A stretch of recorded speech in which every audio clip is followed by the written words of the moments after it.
ఈశ్వరో గురురాత్మేతి మూర్తిభేద విభాగినే వ్యోమవద్వ్యాప్తదేహాయ దక్షిణామూర్తయే నమః. వసుదేవసుతం దేవం కంసచానూరమర్దనం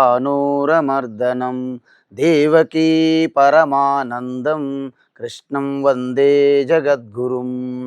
శృతిస్మృతిపురాణానాం ఆలయం కరుణాలయం నమామి భగవత్పాదం శంకరం లోకశంకరం. ఆత్మస్వరూప బంధుగణ, ఈరోజు పరమ పవిత్రమైనటువంటి దినం. ఎందుకంటే జగద్గురు ఆదిశంకరాచార్య జన్మదినోత్సవం. ప్రపంచవ్యాప్తంగా ఆదిశంకరాచార్య యొక్క తత్వం రుచి చూసిన ప్రతి ఒక్కరు కూడా ఈ రోజుని ఎంత అద్భుతమైనటువంటి గొప్ప పవిత్రమైనటువంటి ఒక ఉత్సవంగా జరుపుకుంటున్నారు. అయితే నిజంగా శంకరాచార్య ఆయనకి ఏదో విగ్రహాలు గుడులు కట్టి పూజలు చేయమని అది నిజమైనటువంటి భక్తి కాదు. వారు రచించినటువంటి భాష్యాలు ఏవైతే ఉన్నాయో, ప్రస్థానత్రయం అంటే ఉపనిషత్తులు, భగవద్గీత, బ్రహ్మసూత్రములు, ఆ యొక్క భాష్యాల్లో చూస్తే మరి అంతటి గొప్ప మేధాశక్తి, అంత జ్ఞానం కలిగినటువంటి ఒక వ్యక్తి ఈ భూమి మీద అవతరించారంటే అంతకంటే ఇంక గొప్ప వ్యక్తులు అనేవారు మనం చెప్పలేం. ఎందుకంటే సాక్షాత్తు ఆ యొక్క దక్షిణామూర్తి ఆదిశంకరాచార్యగా అవతరించాడనడంలో ఎటువంటి సందేహం లేదు. కాబట్టి ఇటువంటి గొప్ప పరమ పవిత్రమైనటువంటి ఈ రోజున మనం విజయనగరం జిల్లా గరివిడి బ్రహ్మ విద్యా కుటీరం ఆశ్రమంలో ఉన్నాం. సో ప్రాతకాలంలోనే ఆ యొక్క జగద్గురు ఆదిశంకరాచార్యని స్మరించుకుంటూ ఇక్కడ మా యొక్క పరమ గురువు అయినటువంటి స్వామి చిన్మయానంద వారు ఈ వేదాంతాన్ని ఒక సింప్లిఫైడ్ అంటే సింపుల్గా, సులభంగా ప్రతి ఒక్కరికి, అంటే వారికి ఎక్కువగా శాస్త్రం పైన అవగాహన లేకపోయినప్పటికీ, ఈ వ్యాకరణము, సంస్కృతం భాష ఇవన్నీ తెలియకపోయినప్పటికీ, ఈ భారతదేశంలో ఈ సనాతన ధర్మంలో పుట్టిన ప్రతి ఒక్కరికి కూడా ఆ హయ్యెస్ట్ తత్వం తెలుసుకొని తనకు తానుగా ఉద్ధరించుకోవడానికి ఒక సులభమైన పద్ధతిలో వారు కనిపెట్టి, ఈ విధంగా వారి టీచింగ్ అంతా కూడాను ఈ బిఎంఐ చార్ట్ అంటే మనకు మెడికల్లో అనిపిస్తుంది, ఇది బిఎంఐ చార్ట్ హాస్పిటల్లో డయాగ్నోస్టిక్ సెంటర్ అనుకుంటారు. ఆ బిఎంఐ చార్ట్ వేరు. ఇక్కడ బిఎంఐ చార్ట్ ఏంటంటే, ఇది బి అంటే బాడీ అంటే కేవలం శరీరమే కాదు, ఇంక్లూడింగ్ సెన్స్ ఆర్గాన్స్ అంటే ఇంద్రియాలు, అంటే శరీరము ఇంద్రియములు కలిపి మనం బిగా తీసుకుంటే, తర్వాత మనసుకి ఎమ్, బుద్ధి అంటే ఇంటలెక్ట్. సో దీన్ని బిఎంఐ చార్ట్ అని పాపులర్గా అంటారు. అయితే ఒక్కసారి మనము ఈ యొక్క ఈ చార్ట్ ఏదైతే ఉందో దీన్ని పూర్తిగా అర్థం చేసుకుంటే, ఆధ్యాత్మిక విద్య అంటే ఆత్మజ్ఞానం, బ్రహ్మ విద్యలో మీరు ఎటువంటి ప్రశ్న అడుక్కోవచ్చు. అన్ని ప్రశ్నలకి సమాధానం ఈ చార్ట్ నుండి మనం చెప్పగలం. ఎటువంటి డౌట్ లేదు, ఎటువంటి సందేహం లేదు. అయితే మన అందరికీ ఒక విషయం తెలియాలి. ఒరిజినల్గా ప్యూర్ అంటే శుద్ధ చైతన్యం తప్ప ఈ సృష్టి అప్పటికి ఇంక లేదు. అంటే సృష్టే పూర్వం అని అర్థం. అంటే సృష్టి కంటే ముందే కేవలము శుద్ధ చైతన్యము. అయితే శుద్ధ చైతన్యం పేరు ఏది పెట్టాలి? ఏదో ఒకటి పెట్టుకోవచ్చు. మనం ఓం అని అన్నారు మన ఋషులు. ఎందుకు ఓం అన్నారు?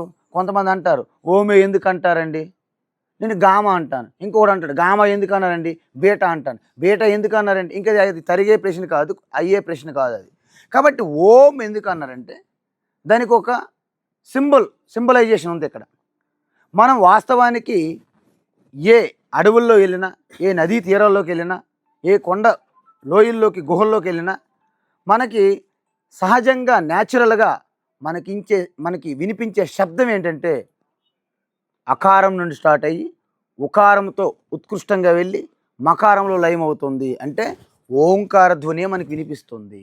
అంటే ఈ బ్రహ్మాండం అంతా కూడాను ఓంకారం నుండి ఉద్భవించి ఓంకారం నుండి స్థితిగా ఉంటూ ఓంకారంలోనే లయమవుతుంది. కాబట్టి సకల ఉపనిషత్తులు, సర్వ ఉపనిషత్తులు కూడా ఓంకారం నుండే చెప్పారు. అంటే ఓంకారమే పరబ్రహ్మ స్వరూపము. అంటే ఓంకారం రెండు రకాలుగా కూడా చెప్పారు. ఏంటి? సగుణ బ్రహ్మ, నిర్గుణ బ్రహ్మ. నిర్గుణ నిరాకార ఆ పరమాత్మను కూడా ఓంకారంతో చెప్పొచ్చు. సగుణ సాకార రూపమైనటువంటి పరమాత్మను కూడా ఓంకారంతో చెప్పొచ్చు. అంటే ఓంకారమే సర్వము అని మాండూక్య ఉపనిషత్తు చెప్పింది. సో ఈ విధంగా ఓంకారం. అయితే మనం ఒకటి గమనించాలి. ఏంటి?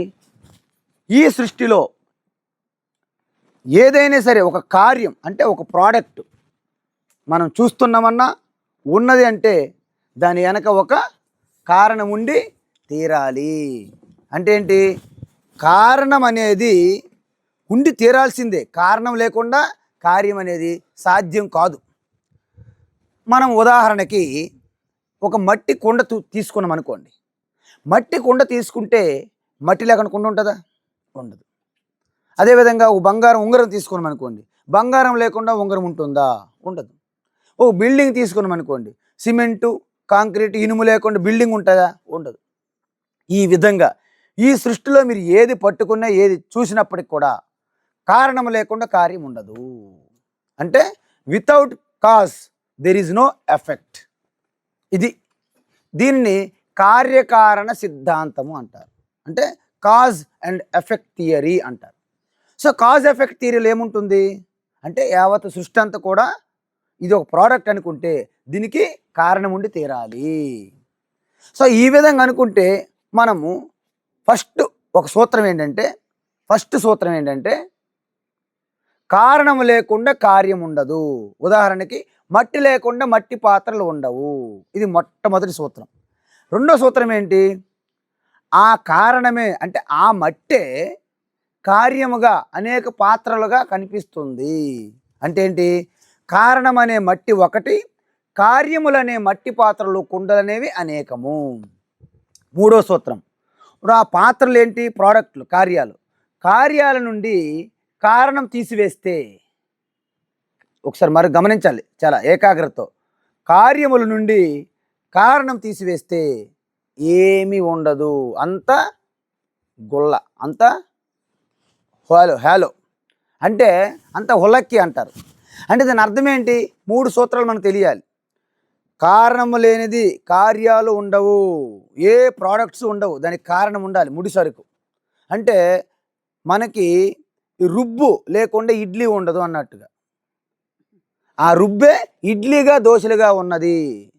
దోశ ఇడ్లీ నుండి రుబ్బు తీసిస్తే ఏమీ మిగలదు అని అర్థం. అదేవిధంగా మట్టే కుండలుగా ఉన్నది, ఆ కుండ నుండి మట్టి తీసిస్తే ఏమీ మిగలదు, ఇది అర్థం. ఇప్పుడు ఇవి మూడు సూత్రాలు మీ అందరికీ గుర్తుపెట్టుకోవాలి. ఎందుకంటే నేను ఏ క్షణంలో ఈ మూడు సూత్రాలని మీరు చెప్పాలి. ఇవి చెప్తేనే మొత్తం మీకు వేదాంతము, మీ ఆత్మస్వరూపతత్వం తెలుస్తుంది. అయితే మనం ఒకటి చూద్దాం ఫస్ట్. ఇప్పుడు ఈ ప్రపంచం అనేది మన ముందు ఒక కార్యంగా ఉన్నదా లేదా? ప్రపంచం అంతా ఒక కార్యము. దీనికి కారణం ఉండి తీరాలా వద్దా? కారణం ఖచ్చితంగా ఉండి తీరాలి. అయితే రెండో సూత్రం ఏం చెప్పాను? కార్యం ఏదైతే ఉందో ఆ కారణమే కార్యముగా కనిపిస్తుంది. అంటే ఇది ఫస్ట్ ఏమీ లేనప్పుడు, సృష్టి లేనప్పుడు ఒక చైతన్య స్వరూపం అనుకుందాం. కానీ ఇప్పుడు మనం ఏం చూస్తున్నాం? ప్రపంచం చూస్తున్నాం. ప్రపంచం కారణం ఉండాలా ఉండకూడదా? ఖచ్చితంగా ఉండి తీరాలి. అయితే ప్రపంచము నుండి ఇప్పుడు మనకు కారణం ఎక్కడ ఉంటుంది? కారణం ఎక్కడో పరలోకంలో ఉంటుంది, కార్యమేమో ప్రపంచంగా ఉంటుందా? అది కుదరదు. అంటే ఈ ప్రపంచానికి ఉండాల్సిన కారణం ఏదైతే ఉందో ఆ ప్రపంచంగానే కనిపిస్తున్నది. అంటే ప్రపంచానికి కారణము ప్రపంచంగానే కనిపిస్తుంది. చూసారా? ప్రపంచానికి కారణం ఒకటైనప్పటికీ ఈ ప్రపంచం అంతా భిన్న భిన్న విచిత్రాలుగా కనిపిస్తున్నది. ఒకటే బంగారం అయినప్పటికీ బ్రేస్లెట్, ఉంగరము, చైను అనేక రకాలు కనిపించినట్లుగా. అంటే ప్రపంచము విచిత్రంగా విభిన్న రకాలుగా ఉన్నప్పటికీ దీనంతటికి కారణము ఒక్కటే. అనేక చిన్న కుండ, పెద్ద కుండ, జారు, జగ్గు, సాసరు, కప్పు, ప్లేటు అనేక రకాలు ఉంటాయి మట్టితో చేసినవి, కానీ మట్టి ఒక్కటే. సో ఈ విధంగా ఇప్పుడు మనము మూడో సూత్రం చూసుకున్నాం. ఏంటి? ఈ ప్రపంచం అనేది విచిత్రంగా ఉంది, ప్రపంచకు కారణం అనేది ప్రపంచంగానే కనిపిస్తుంది విభిన్నంగా. అయితే మూడోది ఏమనుకున్నాము? ఈ ప్రపంచము నుండి ఆ కారణం తీసిస్తే ఏమీ మిగలదు. ఏంటది? ఇప్పుడు చెప్పండి మీరు. ఈ ప్రపంచం ఇలా నిలబడి ఉన్నది, స్థితిగా ఉన్నదంటే ఆ సూర్యుడి వేడి. ఒకవేళ సూర్యుడు పూర్తిగా లేదనుకోండి, ఈ ప్రపంచం ఉంటుందా? డెడ్ అయిపోద్ది, మృతమైపోద్ది మొత్తం. కాబట్టి ఈ ప్రపంచానికి కారణం ఏదైతే ఉందో అదే సూర్యుడిగా ఉన్నది, అదే చంద్రుడిగా ఉన్నది, అదే పంచభూతములుగా ఉన్నది. అంటే పంచభూతములు సూర్యచంద్రుడు లేకుండా ఈ ప్రపంచం ఉంటుందా? జగత్తు ఉండదు. దీన్ని బట్టి మనకేం అర్థమైంది అంటే ఈ జగత్తు నుండి ఏది తీసిస్తే ఇంకా జగత్తు మిగలదో అదే జగత్ కారణము. దాన్నే మనము ఒక ఓం అనుకుంటాం. దాన్ని మీరు దేవుడు అనుకోండి, ఏదైనా పేరు పెట్టుకోండి. ఎందుకు? ఇప్పుడు ఓం అనేది మనకి తెలియాలి. ఏంట ఓం? దాన్ని శుద్ధ చైతన్యము. ఋషులు ఏమన్నారంటే సదేవ సౌమ్య ఇదమ అగ్రే ఆసీత్ ఏకమేవ అద్వితీయం నేహ నానాస్తి కించన. దీని అర్థం ఏంటి? సత్ అంటే కేవలం ఒక ఉనికి, అదొక్కటే ఉంది, సృష్టి ఇంకా రాలేదు అప్పటికి. అంటే శుద్ధ చైతన్యం అనే ఉనికి ఒక్కటే ఉంది, ఇంక సృష్టి రాలేదు. అయితే దాని నుండి ఒక డిస్టర్బెన్స్, దాంట్లో ఒక వికారం పొందినటువంటి ఒక శక్తి, మాయాశక్తి. అంటే దీన్ని వాసనలు అన్నాం. వాసనలు అంటే టెండెన్సీస్ అంటారు. సో ఈ వాసనలు అనేవి అవ్యక్త రూపంలో ఒక 3 గుణాల కలయికతో ఉంటాయి. దీన్ని మాయాశక్తి అంటారు. సమష్టి రూపంగా అయితే మాయాశక్తి, వ్యక్తిగతంగా అంటే అవిద్య అంటారు. కాబట్టి ఇప్పుడు ఏమవుతుంది? ఈ మాయాశక్తి 3 గుణాల కలయిక. ఏంటి? సత్వగుణము, రజోగుణము, తమోగుణము. ఈ 3 గుణాలు కలిగిన మాయాశక్తి ఇది స్వతంత్రమా? కాదు. మరి దేన్ని ఆశ్రయించి ఉన్నది? ఆశ్రయించి ఏంటంటే ఈ శుద్ధ చైతన్య ఓముని ఆశ్రయించి ఈ మాయాశక్తి ఉన్నది. అప్పుడు దీని నుండి ఈ వాసనలకు అనుగుణంగా, అంటే ఈ వాసనలు అనేవి ఒక ఇంధనం లాంటివి. అప్పుడు ఈ యొక్క శరీరం పుడుతుంది, వీటికి అనుగుణంగా శరీరం వస్తుంది. ఫర్ ఎగ్జాంపుల్ రాయి అనుకోండి, కేవలం ఆకారమే ఉంటుంది. అంటే ఆ శుద్ధ చైతన్య ఉనికి ఈ వాసనల ద్వారా కేవలం రాయి ఆకారం ఉంటుంది. ఈ యొక్క రాయికి మనస్సు ఉండదు, బుద్ధి ఉండదు, కేవలము ఆకారమే. అదేవిధంగా లతలు, తీగలు, మొక్కలు అనుకోండి, వాటికి ఆకారంతో పాటు కొద్దిపాటి ఎమోషన్స్ అప్పుడే అలా స్టార్ట్ అవుతాయి, బుద్ధి ఇంకా ఉండదు. అదే మనకి జంతువులు అనుకోండి, అదే శుద్ధ చైతన్య ఉనికి ఈ యొక్క త్రిగుణ మాయ శక్తి ద్వారా ఈ యొక్క శరీరంతో పాటు మనస్సు అనేది పూర్తిగా వృద్ధి చెందినదై ఉంటుంది, కానీ బుద్ధి ఉండదు. అదే మనిషి అనుకోండి, అదే శుద్ధ చైతన్య ఉనికి ఈ మాయాశక్తి అవిద్య వాసనల ద్వారా శరీరం ఉంటుంది, ఇంద్రియములు ఉంటాయి, మనసు ఉంటుంది, బుద్ధి కూడా పరిపక్వత చెంది ఉంటుంది. దీని ప్రకారం మనకి ఇక్కడ ఏంటి? రాయి, మొక్కలు, పక్షులు, జంతువులు, మనిషి, ఇన్ని రకాల కూడా అన్నిటికీ ఆధారంలో ఉన్నది ఒకే ఒక శుద్ధ చైతన్య ఉనికి. అదే శుద్ధ చైతన్య ఉనికి రాయిగా ఉండేటప్పుడు చైతన్యం ప్రకటన కాదు, అవ్యక్తంగా ఉంటుంది, ఉనికిగా మాత్రం సత్తుగానే మనకి తెలుస్తుంది. సో ఈ విధంగా అనుకుంటే ఇప్పుడు చూడండి, ఈ సృష్టిలో ఉన్న ప్రతి రూపము, నామరూపాలన్నీ కూడా ఈ శుద్ధ చైతన్యం ఆధారము. అయితే ఇప్పుడు మనం ఇంకో విషయం చూడాలి. ఇప్పుడు ఈ శరీరం అనేది ఒక కార్యంగా మనకు కనిపిస్తుందా లేదా? శరీరం అనేది కార్యంగా మనకు కనిపిస్తుంది. మరి శరీరం కార్యం అయినప్పుడు దీనికి కారణం ఉండి తీరాలా వద్దా? ఖచ్చితంగా కారణం ఉండి తీరాలి. ఫస్ట్ సూత్రం ఏంటి? కారణం లేకుండా కార్యము ఉండదు. రెండో సూత్రం ఏం చెప్పాము? ఆ కారణమే అనేక రూపములుగా, అనేక రకములుగా, కార్యములుగా కనిపిస్తుంది. ఇప్పుడు చూడండి, శరీరం ఒకటి అన్నాం కానీ కారణం ఒకటి అన్నాం కానీ చేతులు వేరు, కాళ్ళు వేరు, శిరస్సు, చెవులు, ముక్కు, నోరు, నాలుక అన్నీ వేరువేరుగా ఉన్నాయి, కళ్ళు. అంటే ఇవి అనేక రకాల కార్యాలు అయినప్పటికీ కారణము ఒక్కటే. ఇప్పుడు మూడోది ఏంటి? కార్యము నుండి కారణము తీసేయాలి. శరీరం నుండి ఏది తీసివేస్తే ఇంక మిగలు చెప్పండి. ఎప్పుడైతే మన ప్రాణం వెనక, గుండె చప్పుడు వెనక ఉన్నటువంటి ఆ చైతన్యం మిస్ అయిపోతుందో you are no more dead, dismantle అయిపోతుంది, ఇంకేం మిగలదు అక్కడ. అందువలన ఇప్పుడు మనం ఏం చేయాలి? ఆ శుద్ధ చైతన్యం తప్ప ఇదంతా కూడా వస్తుంది పోతుంది ఫామ్ అనమాట. అంటే మనిషి ఒరిజినల్ ఎలాగొస్తున్నాడు? శుద్ధ చైతన్యమే ఎలా ప్రకటమవుతుంది? శరీరంగా, మైండ్గా, బుద్ధిగా ప్రకటమవుతుంది. ప్రకటమైన తర్వాత ఈ శరీరము, ఇంద్రియములు దేంతో ఇంటరాక్ట్ అవుతున్నాయి? వ్యవహారము ఇవిగో శబ్ద, స్పర్శ, రూప, రస, గంధాలు ఇవన్నీ కలిపి వస్తువులను పెట్టాం మనం. అంటే ఇంద్రియములు, శరీరములు శబ్ద, స్పర్శ, రూప, రస, గంధాలతో కలుస్తున్నాయి. కలిసిన తర్వాత ఏమవుతున్నాయి? ఒకవేళ నేను చూస్తున్నాను మిమ్మల్ని, నేను చూస్తున్నాను అని క్లెయిమ్ చేసుకుంటాను. వాస్తవానికి అనంతమైనటువంటి స్వరూపమైనటువంటి ఈ పరమాత్మ నేను చూస్తున్నాను అని దానికి పరిమితం అయిపోయాడు. పర్సీవర్ అంటే గ్రహించువారు. అదేవిధంగా మనస్సుకి ఏంటి? ఈ ఆబ్జెక్టులు అంటే ఫీలింగ్స్, భావనలు, సంకల్పాలు, వికల్పాలు, భావనలు, ఎమోషన్స్ అంటారు కదా. సో ఎప్పుడైతే ఈ శుద్ధ చైతన్యం అనంతమైనటువంటి పరమాత్మ మైండ్ ద్వారా ఈ యొక్క ఎమోషన్లతో ఇంటరాక్ట్ అయ్యేటప్పుడు ఐ ఆమ్ ఏ ఫీలర్ అంటే నేనేమో సంకల్పాలు, వికల్పాలు, భావనలు చేస్తున్న వాడిని, అంటే పరిచ్ఛిన్నమైనటువంటి భావనలు చేస్తున్న వాడిని. అదేవిధంగా ఇప్పుడు బుద్ధి అంటే ఈ శుద్ధ చైతన్యమే బుద్ధి ద్వారా ప్రకటమయ్యి ఆలోచనలు అనే ఫీల్డ్ అంటే ఎప్పుడైతే బుద్ధి ద్వారా ఆలోచనలతో ఇంటరాక్ట్ అవుతుందో, వ్యవహారం జరుగుతుందో, అప్పుడు ఆయనకి పేరేంటి? నేను డెసిజన్ మేకర్ అంటారు. నిశ్చయించేవాడిని అంటే థింకర్. అంటే మీకు అర్థమైందా? అనంతమైనటువంటి మన స్వరూపము పరిచ్ఛిన్నమైనటువంటి ఒక అహంకారంతో ఒక సంసారిగా, పరిచ్ఛిన్నమైన వారిగా మనము గుర్తించుకుంటున్నాము.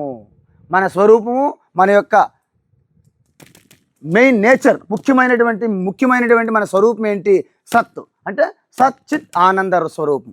సచ్చిత్ ఆనందం అంటే ఏంటి? సత్ అంటే ఉనికి, అది ఎప్పటికీ ఇన్ఫినిట్, దానికి పుట్టుక లేదు, మరణం లేదు. అదేవిధంగా అదొక్కటే ఆనంద స్వరూపం.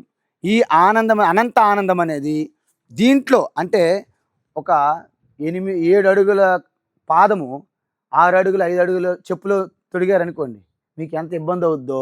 అనంతమైనటువంటి మీ స్వరూపము కేవలము ఈ శరీరానికి, మనసు, బుద్ధికి పరిమితమైపోతే మీకు చాలా కష్టంగా ఉంటుంది. అందుకే సంసారం అనేది చాలా బాధగా, ఇబ్బందిగా ఉంటుంది. ఎందుకంటే మన స్వరూపం అనంతం కదా. మనం ఎక్కడ ఇరుక్కుంటున్నాము? ఈ శరీరం 6 అడుగులు, 5 అడుగులు దాంట్లో ఇరుక్కుంటున్నాం మనం. సో ఈ ఫీల్డ్లో అందువలన అనంతమైనటువంటి మన స్వరూపము ఈ యొక్క శరీరము, మనసు, బుద్ధితో వీటితో కంపేర్ చేసుకొని, ఐడెంటిఫై చేసుకొని వీటితో ఇంటరాక్ట్ చేయడం వలన అంటే ఏంటి? ఆబ్జెక్ట్స్, ఎమోషన్స్, థాట్స్ అనే ఫీల్డ్ అంటే వస్తువులు అంటే శబ్దస్పర్శ, రూపరస, గంధాలు, భావనలు, ఆలోచనలు వీటితో ఐడెంటిఫై చేసుకొని నేను గ్రహిస్తున్నాను, సంకల్పకాలు చేస్తున్నాను, నిశ్చయిస్తున్నాను. ఇది అహంకార జీవుడు. ఈ 3 కలిపి అహంకార జీవుడు అనమాట. ఈ 3 కలిపి అంటే ఏంటి? Perceiver, ఫీలర్, thinker. ఈ పర్సీవర్, ఫీలర్, థింకర్ అనే ఈ 3 కలిపి జీవుడుగా మారాడు. ఎప్పుడు? అనంతమైన సచ్చిదానంద స్వరూపము ఈ బాడీ, మైండ్, ఇంటలెక్ట్తో ఐడెంటిఫై చేసుకొని ఈ యొక్క ఆబ్జెక్ట్స్, ఎమోషన్, థాట్స్తో ఎప్పుడైతే ఇంటరాక్ట్ అవుతున్నాడో అప్పుడు ఈ యొక్క పిఎఫ్టి అనే ఒక జీవుడుగా, సంసారిగా తయారవుతున్నాడు. అయితే ఇప్పుడు మనం ఏం చేయాలి? ఎప్పుడైతే మనం ఈ శరీరానికి, మనసుకి, బుద్ధికి అతీతం వెళ్తామో అప్పుడు మన శరీరంలో, మన స్వరూపంలో లయమవుతాము. అయితే దీనికి చాలా ఇబ్బంది ఉంది. ఏంటి? దీన్ని ఐడెంటిఫై అవ్వాలంటే దీన్ని దాటి వెళ్ళాలి. ఈ వాసనలు అనేవి ఒక వారధిలాగా ఉన్నాయి. ఎలాంటి వారధులు? అందుకే వీటిని ఎవరైతే పూర్తిగా ఇందులో నెగిటివ్ ఉంటాయి, పాజిటివ్ ఉంటాయి, అంటే మనకి చెడు వాసనలు ఉంటాయి, మంచి వాసనలు ఉంటాయి. మంచి సంస్కారం ఉంటుంది, చెడు సంస్కారం ఉంటుంది. సో ఈ రెండింటిని, చెడు వాసనలు, మంచి వాసనలు ఉంటాయి కదా. ఈ చెడు వాసనలు, మంచి వాసనలు మనం ఏం చెయ్యాలి? వీలైనంత వరకు మంచి వాసనలు పెంచుకొని చెడు వాసనల్ని బలహీనపరచాలి. ఎప్పుడైతే చెడు వాసనలు బలహీనమయ్యాయో మంచి వాసనల ద్వారా మనము పూర్తిగా సత్వగుణం పెంచుకొని చివరికి ఆ సత్వగుణం కూడా దాటి నా స్వరూపం క్లెయిమ్ చేసుకోవాలి. ఇది వాస్తవానికి అదే గుణాతీత అని భగవద్గీతలు చెప్పారు. అంటే అప్పుడేముంటుంది? నా పుణ్యం, నా పాపం, నా సౌఖ్యం, నా దుఃఖం, ఆ 2 కూడా ఏవి కాదు మనం. అప్పుడు అంటే ఏం చేయాలి?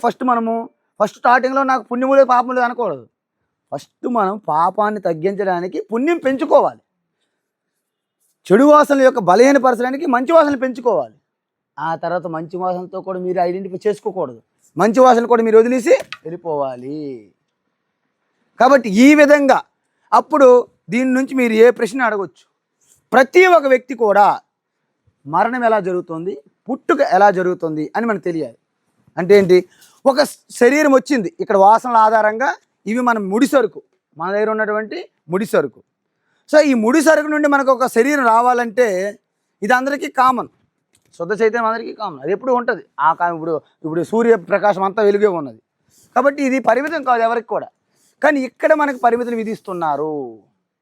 సో దీన్ని ఈ వాసనలు కనుక మీరు తగ్గించగలిగితే, ఇవి జీరో చేశారనుకోండి, సపోజ్ మీరేమవుతారు, శివోహం, నేనే శివ. ఒకవేళ ఇవి ఇంకా పెంచుకుని పోయారనుకోండి, శివ నుండి మీరు దూరం అయిపోతూనే ఉంటారు అలా. కాబట్టి ఇప్పుడు మనం ఏం చేయాలి అంటే, ఈ యొక్క ఈ వాసనలు అనేవి అనేక రకాలుగా ఉన్నాయి మనకి. ఏంటి, మలము, విక్షేప, ఆవరణము అంటారు. అందువలన దీన్ని శరీరంతో సంబంధించినటువంటి కర్మయోగం విధించారు, మనసుకు సంబంధించినటువంటి ఉపాసన యోగం విధించారు, బుద్ధికి సంబంధించినటువంటి జ్ఞానయోగం విధించారు, 3 సాధనలుగా. అందువలన ఎప్పుడైతే మీరు కర్మయోగం చేస్తుంటారో మీకు ఇంద్రియాలు, మనసు, శరీరం కూడా మీరు దాటి వెళ్ళిపోతారు. ఎందుకంటే అవి మీకు భారంగా ఉండవు, అవి మీకు సహకరిస్తాయి. అదేవిధంగా ఏకాగ్రతతో ఎప్పుడైతే ఉపాసన చేస్తారో మీ మనసు కూడా మీకు బంధనంగా ఉండదు, మనసు కూడా మీకు దూది పింజంలాగా, వెన్న ముద్దలాగా అయిపోతుంది. అదేవిధంగా మీ బుద్ధికి కనుక మీరు సంశయాలు, డౌట్స్ అన్ని క్లియర్ చేసి ఒక నిర్ణయమైనటువంటి, నిశ్చయాత్మకమైనటువంటి ఒక జ్ఞానాన్ని తెలియజేస్తే వివేకంతో, ఆ బుద్ధి కూడా మీకు సహకరిస్తుంది. కాబట్టి అప్పుడు మీకు ఇవేవి స్పీడ్ బ్రేకర్లుగా ఉండవు. అప్పుడేమవుతుంది, ఈ వాసనల యొక్క ప్రెజర్ అనేది తగ్గిపోతుంది. వాసనల ప్రెజర్ తగ్గిపోవాలంటే మీరు కర్మయోగం చేయాలి. ఫస్ట్ కర్మయోగం అంటే మనం ఏం చేసినా ఈశ్వరు పూజ భావన, అది నిష్కామ కర్మయోగం. అంటే ఏంటి, మనం ఏది చేస్తున్నప్పటికీ ఈశ్వరుడికి పూజ అర్పణ, మనకి ఏది వచ్చినా ఈశ్వర ప్రసాదము. అంటే మన నుంచి ఏది పోయినా ఈశ్వర అర్పణ, మనకి ఏమొచ్చినా ఈశ్వర ప్రసాదం. ఈ బుద్ధితో, ఈ ఉద్దేశంతో ఎవరైతే చేస్తారో దాన్ని కర్మయోగం అంటారు. అదేవిధంగా ఈశ్వరే మొత్తం నడిపిస్తున్న శక్తి, మొత్తం టోటల్ సరెండర్, శరణాగతి ద్వారా ఈశ్వరుని ఎవరైతే శరణాగతి కోరుతారో అప్పుడు పూర్తిగా మీకు ఆ యొక్క ఏకాగ్రత, చిత్త విశాలత వస్తుంది. ఆ తర్వాత జీవ బ్రహ్మ అయితే తత్పద త్వంపద యొక్క విచారణ చెయ్యాలి గురుశాస్త్ర వాక్యము ద్వారా, ఉపదేశం ద్వారా. అప్పుడేంటి, తత్పదం అంటే ఏంటి, ఆ యొక్క పరమాత్మ అంటే స్వరూపం ఏంటి, త్వంపదం అంటే నీ యొక్క స్వరూపం ఏంటి, నీకిన్ని పరమాత్మ సంబంధం ఏమిటి అనే జ్ఞానం బుద్ధి ద్వారా తెలుసుకున్నప్పుడు పూర్తిగా ఈ వాసనలు అనేవి మీకు బంధించవు. వాసనలు అనేవి ఎప్పుడైతే తేలికైపోయి, బలహీనమైపోయి, జీరో అయిపోతాయో అప్పుడు ఆటోమేటిక్గా ఈ యొక్క శరీరం అనేది మీకు ఇంకా ఉండదు. శరీరం ఎప్పుడైతే లేదో ఈ యొక్క కోరికలు కానీ, శబ్దస్పర్శ అనుభవాలపైన మీకు ఆసక్తి ఉండదు. అప్పుడు ఎమోషనల్స్, థాట్స్ కూడా జీరో అయిపోతాయి. అప్పుడేమవుతుంది, వీటిలో కొట్టుకున్నటువంటి ఈ శరీరానికే ఇది ఎక్కడ ఉన్నది, దీంట్లో పడి ఉంది. అంటే వలలో పడిన పక్షిలాగా శుద్ధ చైతన్యం అనేది ఈ శరీరము, ఇంద్రియములు, బుద్ధికి తగులుకుందనమాట.